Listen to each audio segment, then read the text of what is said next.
C'est très facile de condamner après les tueries. On condamne, tout le monde s'indigne. Et puis ça passe. Et la route tourne comme si de rien n'était. Il n'y a pas des actions à mener, tout ça là. Et c'est le quotidien des Noirs aux États-Unis et des Noirs un peu partout dans le monde en général.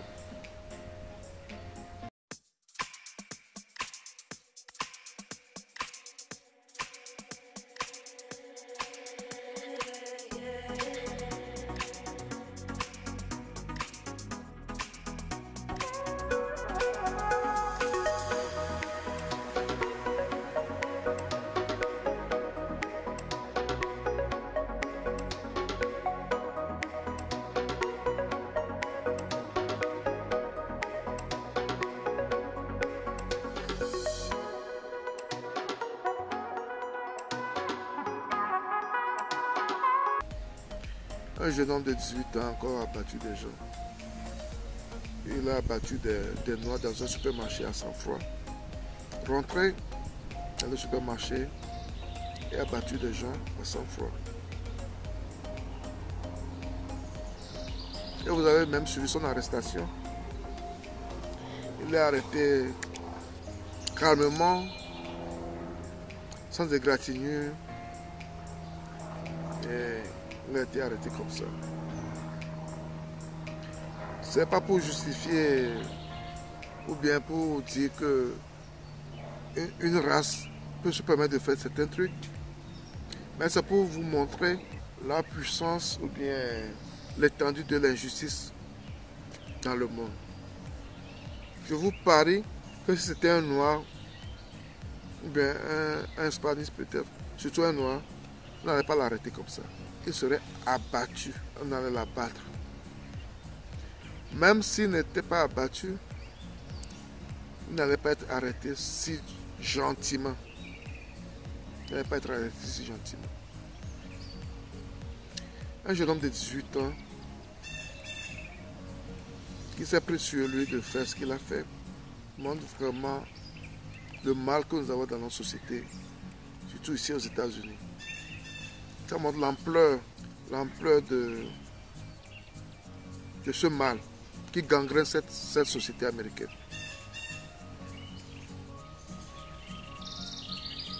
Ça fait pitié, ça fait mal, mais c'est la réalité.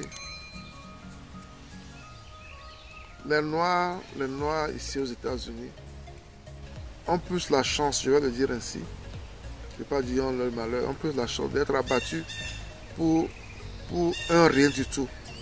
On a vu ça à plusieurs reprises. Et ça ne cesse pas. On dirait que ça devient de la norme maintenant d'abattre des Noirs. Ou bien de violenter les Noirs.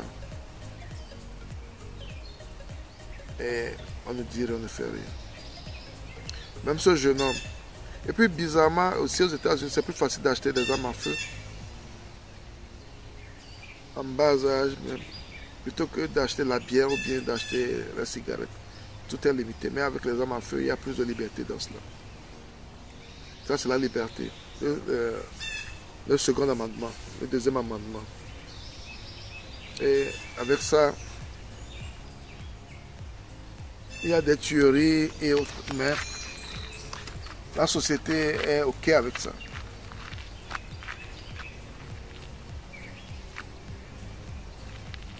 Quand tu conduis dans ce pays, des fois, en tant que noir, et tu as un gabarit comme le mien, tu es un garçon, tu es un homme, tes chances d'être arrêté par la police sont énormes. D'être interpellé par la police. Certains contrôles de routine sont énormes par rapport aux autres races.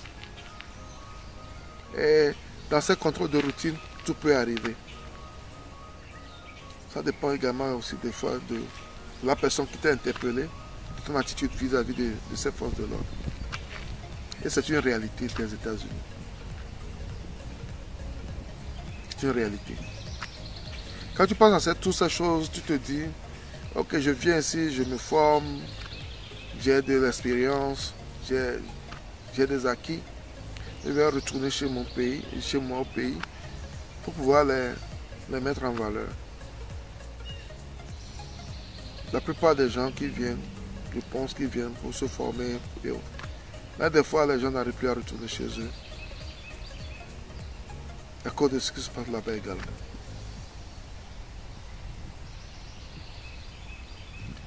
À cause de ce qui se passe là-bas également. Et ça fait un peu mal. Ça fait un peu mal.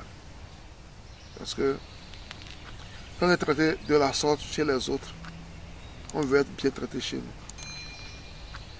On veut être bien traité chez nous.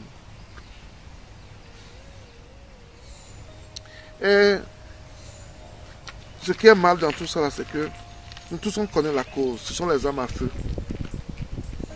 Mais on ne prend pas de mesures pour interdire l'achat de ces armes à feu à n'importe qui, n'importe comment.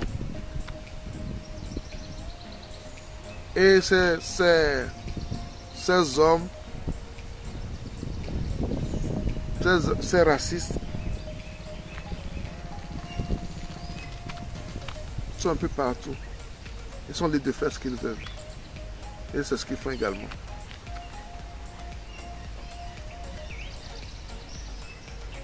Et quand tu sais, Jean, on voit le président, on voit tout le monde, on s'énerve, on parle, on fait des discours.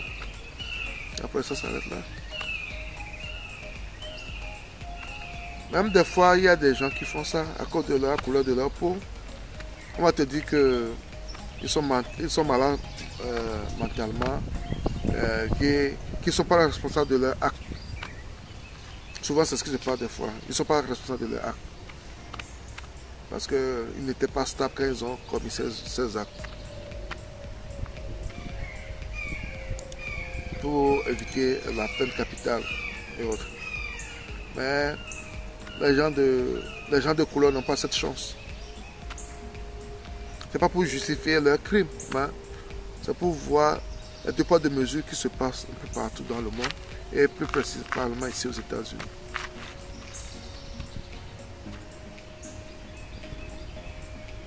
D'où est-ce que le racisme peut pousser des gens? Un jeune homme de 18 ans qui bousille sa vie en l'air comme ça. Parce que quoi, il a été influencé par des gens qui lui disent que cette race est supérieure à cette race doit être bannie de la surface de la terre. Et c'est ce qu'il a fait. C'est très mal. Mais c'est la triste réalité des États-Unis. Tu te lèves, tu vas au supermarché pour faire les achats. Et on ne va pas au supermarché pour mourir.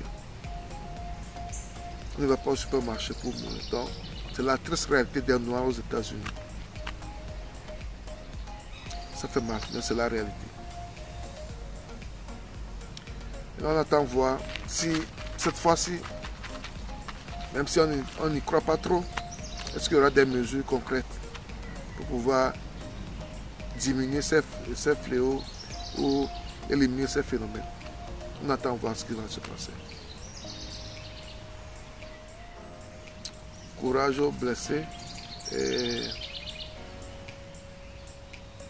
ceux qui sont partis ont qu'à se reposer en paix. C'est la triste réalité.